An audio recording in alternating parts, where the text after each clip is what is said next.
Cette semaine, je t'ouvre les portes sur ma boîte à outils. Dans le fond, tous les logiciels et les applications que je préfère utiliser. Je t'explique aussi pourquoi ce sont mes préférés et j'espère que ça va te permettre de questionner, réévaluer certains choix et voir si tu as présentement les bons logiciels ou les bonnes applications pour bien servir ta business sans casse-tête.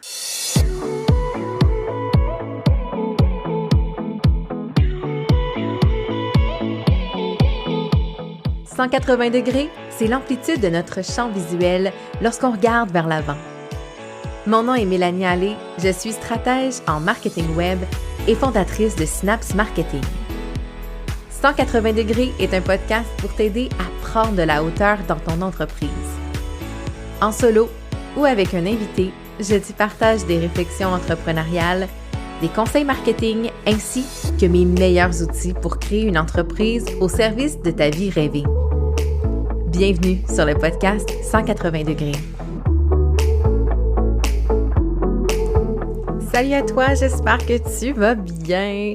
Alors, je te retrouve dans un épisode dans lequel j'ai envie de te partager ma boîte à outils, de parler de mes choix de logiciels et d'applications, de t'expliquer en fait pourquoi j'ai fait ces choix-là, parce qu'évidemment, ça ne veut pas dire que ce sont les mêmes que tu vas apprécier le plus ou qui vont être le plus utiles pour ton entreprise, mais c'est quand même une question qu'on me pose souvent, à savoir quels sont mes logiciels favoris, pourquoi je les ai choisis, etc. Donc, je me suis dit, pourquoi ne pas t'en faire part dans un épisode complet.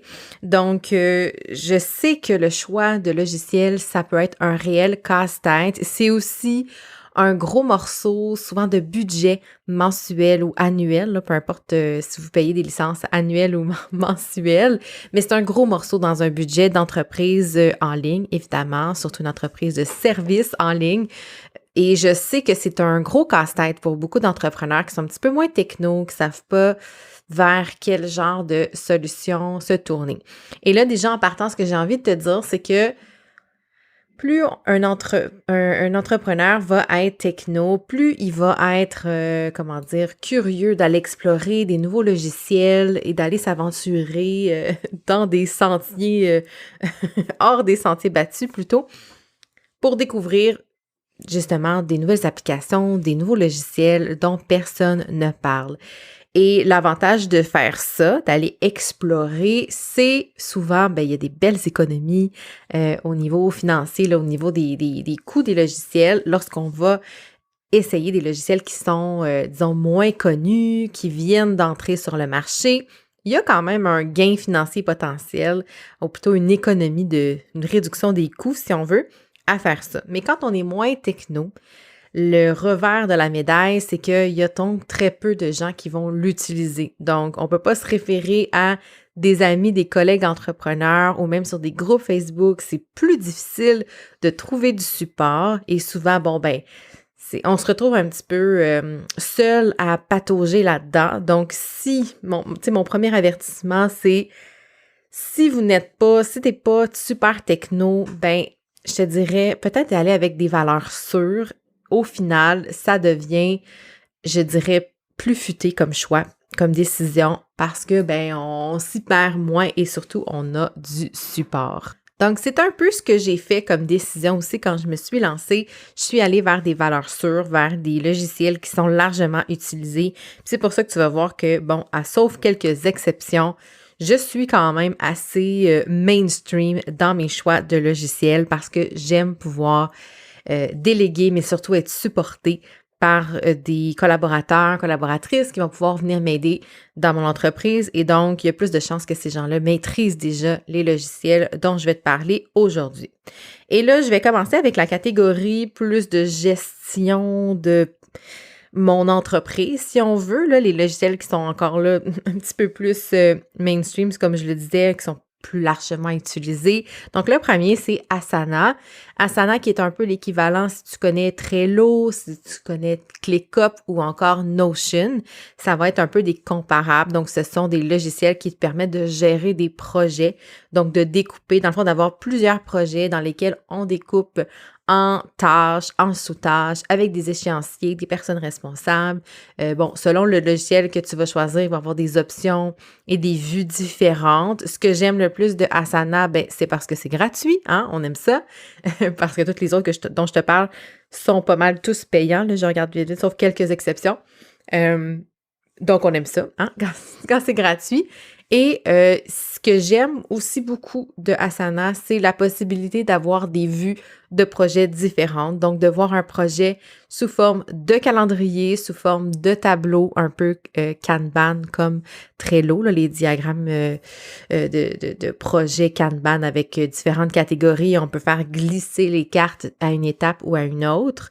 Et on peut aussi l'avoir sous forme de liste très standard. Il y a d'autres options aussi qu'on peut utiliser, d'autres vues en fait de projets si on fait appel à la version payante. Mais je pense que pour la majorité des entrepreneurs que je côtoie, la version gratuite était suffisante, du moins pour les besoins d'un solopreneur de service.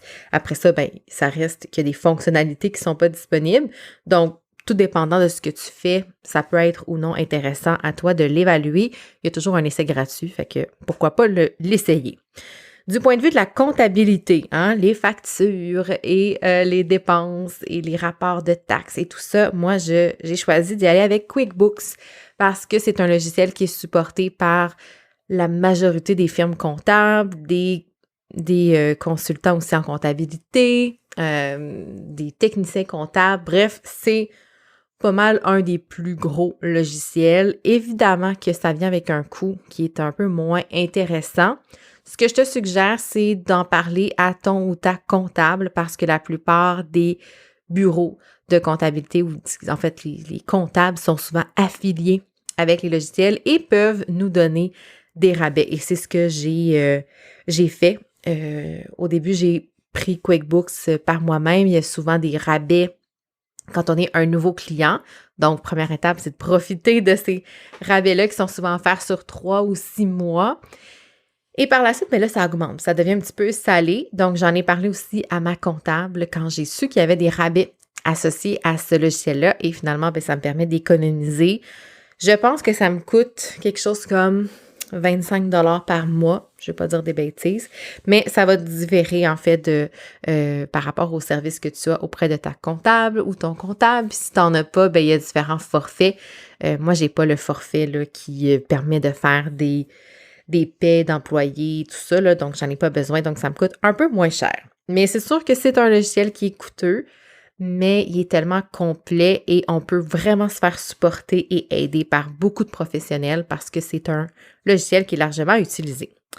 Ensuite, pour tout ce qui est courriel professionnel, agenda, gestion documentaire, moi, j'ai décidé d'y aller avec Google, donc le compte Google professionnel. Je sais qu'il a changé de nom. Autrefois, on l'appelait Google G Suite, mais je sais qu'il a changé de nom. Donc, c'est vraiment le compte professionnel pour entreprise Google qui me permet, dans le fond, d'avoir mon adresse courriel melanie@synapsemarketing.ca, donc avec le nom de domaine. Et c'est là-dedans aussi que je gère tout mon calendrier de rendez-vous professionnels et tout ce qui est Google, des documents, tout ce qui est classé finalement dans Google Drive. Ça vient avec, je pense, 2 téraoctets de stockage. Donc là-dedans, je vais stocker des fichiers, je vais organiser, dans le fond, toute l'espèce de documents que j'ai besoin pour mon entreprise. Donc, j'aime beaucoup Google. J'aime utiliser Google Forms, Google Doc, qui est l'équivalent de Word, Excel et tout ça. Donc, personnellement, pour moi, là, ça me suffit. Si vous êtes un peu plus du côté là, de Microsoft, ça se peut que vous choisissiez Outlook et la suite de Microsoft. Mais bref, c'est l'équivalent, juste pour qu'on parle le même langage. Ensuite, pour les meetings, j'utilise Zoom. Et je sais qu'avec Google professionnel via un abonnement de Google Meet, la raison pour laquelle je continue de payer mon 140 $ annuel pour avoir ma salle Zoom illimitée, c'est tout simplement que la majorité de mes clientes maîtrisent très bien Zoom. C'est leur logiciel qui est le plus utilisé. Donc, pour éviter les petits glitches pour éviter les mauvaises compréhensions, le stress lié à ça, ben je préfère avoir Zoom et que tout le monde ait leur marque, tout le monde sache comment l'utiliser, comment se connecter, comment ça fonctionne et qu'il y ait moins de stress lié à ça. Pour ce qui est de la prise de rendez-vous, j'ai longtemps utilisé Calendly et en novembre de 2022, dans le fond, il y a eu une grosse promotion pour le logiciel TidyCal. Et là, en passant, je vais tout mettre ça dans les notes de l'épisode. Vous aurez tous les liens vers les sites des logiciels pour les essayer. Mais dans le fond, TidyCal, c'est le concurrent, en fait, de Calendly, mais qui propose une approche de licence à vie. Et ça, les licences à vie, là, j'ai un amour infini pour ça. Quand j'ai commencé ma business en 2019, j'en ai acheté quelques-unes sur un site qui s'appelle AppSumo. Je vais aussi vous mettre la référence. Et il y en a là-dedans que je vais utiliser encore. Il y en a que finalement mes besoins ont évolué, que je les utilise moins, mais ils m'ont servi plusieurs mois. Et ça permet de faire des grosses économies. Parce que, par exemple, il y a plusieurs logiciels qui étaient 49 $ US pour des licences à vie. Donc, tu sais, si on regarde le prix moyen d'une licence Calendly, du moins moi, ce que ça me coûtait, c'était 14 $ US par mois pour avoir plusieurs rendez-vous, types de rendez-vous, en fait. Donc, par exemple, un rendez-vous pour réserver le podcast, une rencontre de podcast, une rencontre d'accompagnement stratégique, un appel découverte, etc. Donc, j'avais plusieurs types de rendez-vous. Et l'abonnement qui venait avec ça pour Calendly était de 14 $ US. Donc, en utilisant maintenant Calendly, ben j'ai pu payer, je pense de mémoire, c'était 129 $ et ça me coûte, dans le fond, plus rien maintenant. Donc, j'ai payé une fois. Et j'ai dit 129, mais c'est 29 $ US. Oui, oui. C'est encore plus incroyable comme économie. C'est bel et bien 29 $ US. Donc, en seulement 3 mois, là, c'est rentabilisé. Donc, c'est assez incroyable. Comme logiciel, je vous le recommande fortement. Ça fonctionne très bien. Il y a des nouveaux ajouts qui sont faits constamment. Je pense qu'ils veulent vraiment casser le marché, comme on dit. Donc, un bel outil à essayer. Très user-friendly, très agréable. Du moins jusqu'à maintenant, j'aime bien. L'autre logiciel que j'utilise avec mes clientes en accompagnement stratégique, c'est WhatsApp. Je sais qu'il y a beaucoup qui vont utiliser Voxer ou c'est quoi l'autre? Telegram, mais WhatsApp est quand même déjà encore là très utilisé à travers le monde, j'ai envie de dire, très connu comme logiciel. Donc, j'aime ça y aller avec des logiciels qui ne sortent pas trop de la zone de confort de mes clientes. Donc, dans la plupart des cas, elles vont choisir d'utiliser WhatsApp au lieu de Messenger pour justement sortir de l'application de Facebook et de faire une genre de coupure entre le travail et la vie perso. Puis c'est ce que je recommande aussi de faire, mais je vais aussi parfois utiliser Messenger avec certaines clientes qui le préfèrent. Ensuite, j'ai envie d'aller dans la catégorie de contenu et plus spécifiquement le podcast. Ça aussi, on me pose énormément de questions sur qu'est-ce que j'utilise pour gérer et créer mon podcast que tu es en train d'écouter. Donc, la première chose, pour la plateforme d'hébergement, donc pour faire en sorte que mon podcast soit hébergé et distribué sur les podcasts, les plateformes d'écoute comme Spotify, comme Apple Podcasts, Google Podcasts, il y a Deezer, il y a iHeartRadio aussi. En tout cas, j'en ai plusieurs, Balado Québec et tout ça. Donc, pour faire en sorte que mon podcast soit distribué, ça prend une plateforme d'hébergement. Moi, j'ai choisi une plateforme qui est gratuite, qui s'appelle Spotify for Podcasters. L'anciennement, le nom, c'était Anchor. Donc, c'est un logiciel, tu l'auras compris, qui est propulsé, créé par Spotify et qui est une solution gratuite. Au départ, j'avais un logiciel payant qui me coûtait environ 15 $ US. Puis après ça, je me disais, mais je le sais qu'au fond, il y a probablement quelques avantages à avoir une plateforme qui est payante. Beaucoup de gens vont dire, ah ben là, vu que c'est gratuit, ils vont finir par mettre de la pub, ils vont finir par faire des choses qu'on veut pas nécessairement. Mais bon, ça fait plus d'1 an que je suis là-dessus, puis j'ai eu aucun désavantage. Puis si jamais ça arrive, ben je changerai. Hein, on n'est pas marié à une plateforme. La preuve, je l'ai déjà changé pour cette plateforme-là. Donc, quand on peut économiser, quand c'est disponible, c'est gratuit, c'est une plateforme qui est facile à utiliser, moi, je la recommande chaudement à ceux et celles qui veulent lancer un podcast. Il y a déjà assez de logiciels qui coûtent cher, comme ça, quand il y en a des gratuites, on peut les utiliser, on peut les essayer. Ensuite, pour enregistrer les entrevues, donc quand j'ai des invités, je vous recommande fortement de ne pas enregistrer avec Zoom, surtout si vous cherchez à avoir une grande qualité d'enregistrement. Je fais un petit coucou à Émilie C'est la liberté que j'ai reçue sur le podcast à la saison 3 justement pour parler de podcasting.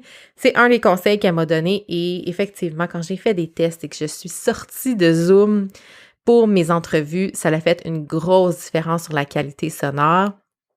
Parce qu'évidemment, les épisodes solo, je ne les enregistre pas avec Zoom. J'y reviens après. Mais Riverside, c'est le logiciel que j'utilise qui me permet aussi d'enregistrer la vidéo. Donc, quand je mets des extraits vidéo sur mes réseaux sociaux avec mes invités, ben ça provient de l'enregistrement qui a été fait dans Riverside. Ce que ça fait ultimement, là, c'est que ça va enregistrer des deux côtés sur le réseau local de chacun des participants.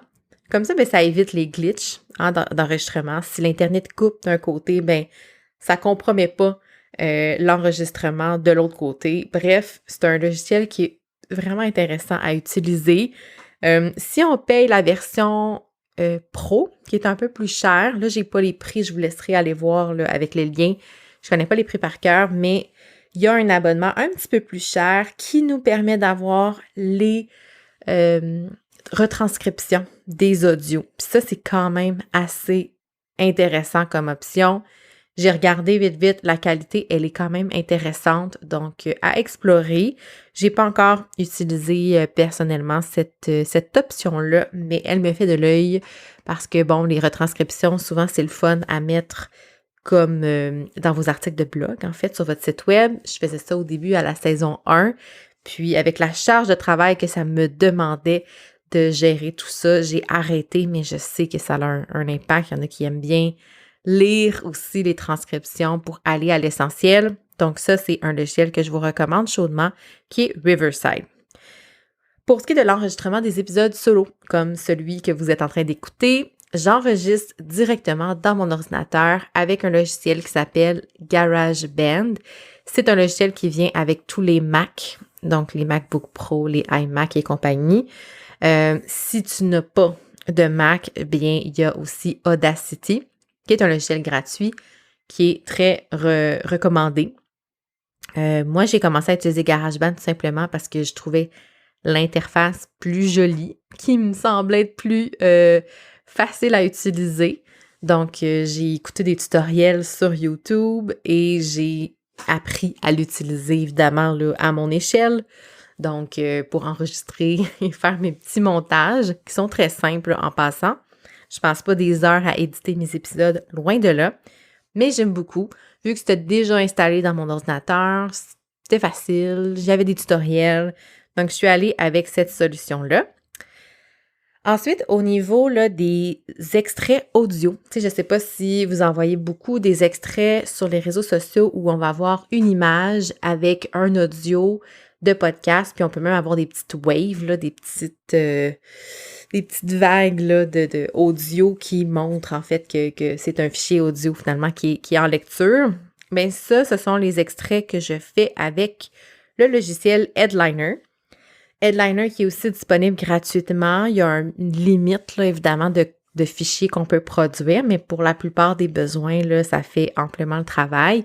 Fut un temps où je payais un forfait, le premier forfait, là, pas le plus cher, mais le premier forfait payant pour me permettre d'avoir plus de fichiers audio à générer par mois. Et j'adore ça. En fait, je l'utilisais autant pour mes entrevues que mes épisodes solo, mais maintenant, comme j'utilise Riverside, ben, je vais utiliser des extraits vidéo. Donc, j'en ai moins besoin. Donc, je me contente de la version gratuite et c'est super le fun comme logiciel. J'aime beaucoup. Au niveau du montage vidéo, eh bien là, moi, j'ai découvert CapCut, qui est un logiciel gratuit de montage. Effectivement, on peut payer pour faire nos montages avec ce logiciel-là. C'est un logiciel que vous avez sûrement vu passer si vous avez déjà consommé du contenu sur TikTok.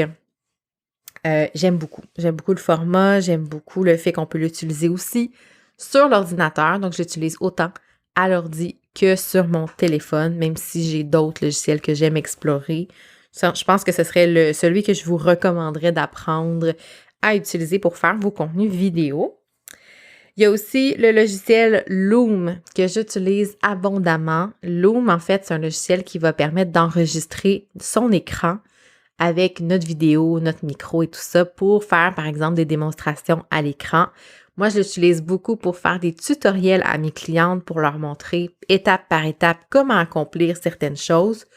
Donc, c'est vraiment un logiciel que j'adore et je paye pour la version payante parce que sinon, il y a une limite de temps à nos vidéos et des fois, il y a des gros tutoriels à tourner. Donc, comme j'utilise beaucoup, j'adore utiliser Loom. Très facile. Je sais qu'il existe d'autres logiciels similaires qui peuvent être un peu moins chers. Ça sera à voir dans le temps là, si ils en valent la chandelle puis si je les aime autant que j'aime Loom. Ensuite, au niveau du contenu d'infolettres, présentement, j'utilise le logiciel ConvertKit qui était beaucoup recommandé par des entrepreneurs autour de moi dans mon cercle. Alors, j'ai voulu explorer parce que moi, à la base, j'ai travaillé avec des logiciels comme MailerLite, comme Mailchimp, comme CyberImpact, comme Centrix One, qui est aussi un CRM. Et j'avais envie d'explorer ConvertKit. Donc, depuis quelques mois, plusieurs mois en fait, je suis avec ConvertKit. J'aime beaucoup. Je me questionne cependant à savoir si, là, quand viendra le temps où j'aurai une très, très grosse liste de courriels, parce que c'est un de mes objectifs, quand ma communauté va grossir, je me questionne à savoir si la différence de prix par mois va toujours en valoir la chandelle versus un logiciel comme MailerLite que je conseille à mes clientes parce que le prix est doux, les fonctionnalités sont au rendez-vous, puis c'est facile à utiliser. Selon moi, c'est le plus facile, le plus intuitif et user-friendly. Donc, je me questionne. Je vous mettrai les liens des deux en commentaire si vous voulez explorer. Mais pour l'instant, ConvertKit fait le travail, mais je ne sais pas si je serais prête à payer plus cher éventuellement là, quand j'aurai plus d'adresses courriel dans mon forfait. Sinon, pour le contenu réseaux sociaux, c'est assez simple. Hein? Moi, j'aime utiliser la Meta Business Suite pour programmer et publier mes publications sur Facebook et Instagram. Peut-être que tu l'auras remarqué ou peut-être pas, mais je publie la même chose sur les deux plateformes parce que je considère que les gens ne voient pas assez mon contenu de toute façon avec l'algorithme. Au niveau du contenu organique, du moins, ce que je veux dire, c'est que j'aime mieux avoir le même contenu sur les deux plateformes et assumer que vous n'allez pas le voir en double. Puis que si vous le voyez en double, ben que c'est pas la fin du monde. On choisit ses combats, on choisit ses batailles au niveau de la stratégie de contenu. Et j'aime beaucoup utiliser la Business Suite parce qu'on peut programmer en même temps sur les deux plateformes. On peut modifier aussi le texte qui va apparaître sur chacune des deux plateformes. On peut même aussi programmer en différé. Fait que je pourrais dire que je programme le même contenu, mais ça va se publier à des jours différents. Donc ça peut être intéressant aussi comme option. Et c'est natif dans Meta, donc c'est toujours plus simple et moins de chances de glitch, quoique il y a beaucoup de bugs souvent avec Meta. Donc moi, je préfère aller nativement dans la plateforme. Puis en plus, c'est gratuit, hein, donc pourquoi pas. Et au niveau des visuels, ben je fais comme tout le monde, j'utilise Canva.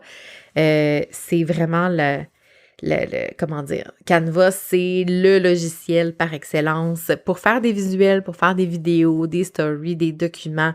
C'est pas compliqué, je fais tout avec Canva et je te recommande aussi la même chose. L'autre logiciel ou application que j'ai envie de te proposer, ben c'est évidemment ChatGPT. Hein? Comment passer à côté, ne pas passer à côté finalement de cet outil qui est, ma foi, intimidant et incroyablement efficace. J'ai fait un épisode consacré à ChatGPT et comment je l'utilisais à ce moment-là, à l'épisode 89. Donc, si tu ne l'as pas écouté, je t'invite à le faire si tu veux en savoir plus. À l'époque, j'utilisais la version gratuite et qui est excellente. La version gratuite, là, elle est très utile. Mais depuis, j'ai décidé d'utiliser la version payante parce que l'intelligence artificielle, en fait, de la version 4 offerte par le plan payant, est encore plus poussée au niveau créatif. OK? Donc, pour mes besoins à moi, dans certains mandats de rédaction, dans certains projets, j'avais besoin que ChatGPT aille un petit peu plus loin que juste des formalités, des fois qui me sortaient, même en ayant des bons prompts, là, des bonnes mises en situation de départ à lui donner. Des fois, il manquait un petit quelque chose. Il n'allait pas assez loin dans sa qualité de rédaction et tout ça. Et avec la version payante, donc avec l'algorithme, c'est ChatGPT 4, en fait, qu'on appelle. La version gratuite, c'est 3.5. Il y a des petites différences là, au niveau de comment il va réfléchir puis comment il va nous donner l'information. Donc, je le teste depuis quelques mois et j'avoue que j'aurais du mal à revenir à la version gratuite, quoique pour la majorité des besoins que j'avais au départ, ça faisait le travail.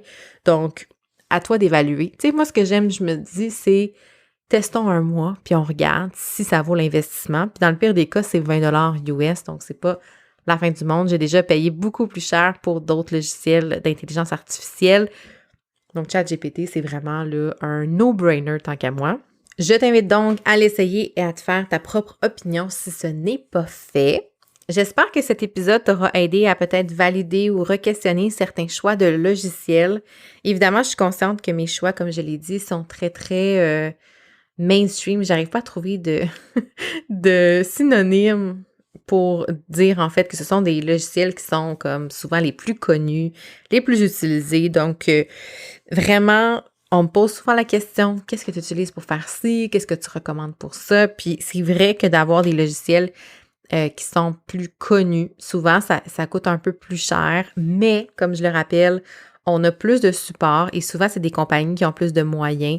Quand je pense à ConvertKit ou Asana, même encore Loom, si j'ai des problèmes, j'ai déjà écrit au support pour valider, questionner et j'ai toujours eu une excellente une expérience client incroyable. Donc, je pense que ça se paye et puis tout dépend aussi de vos besoins dans votre entreprise. Vous n'avez peut-être pas nécessairement besoin d'avoir certains outils que je vous ai partagés aujourd'hui. Par contre, de juste les connaître et de savoir, d'aller explorer, je pense que ça peut être intéressant. Puis tout projet amène souvent un besoin de logiciel, comme le podcast, souvent, on n'a pas besoin de tout ça en commençant, mais de savoir que ça existe et d'évaluer ses choix en fonction de son budget, puis de où on est rendu, puis de nos connaissances et habiletés, je trouve que c'est une bonne idée déjà d'explorer ce qui existe. Et c'était mon intention avec cet épisode. Alors, j'espère que ça t'a plu. J'espère que ça t'a permis d'évaluer certaines solutions logicielles que tu as présentement ou que tu aimerais potentiellement avoir pour ton entreprise. Je t'invite à me partager tes impressions, tes commentaires ou tes suggestions par messagerie sur les réseaux sociaux, que ce soit Facebook, Instagram ou autres. En fait, tu sais où me trouver et je vais mettre en fond toutes les références dans les notes de l'épisode afin que tu puisses facilement retrouver mes outils chouchous. Alors sur ce, je te souhaite une excellente semaine et je te dis à la semaine prochaine pour un autre épisode de 180 degrés. Bye tout le monde!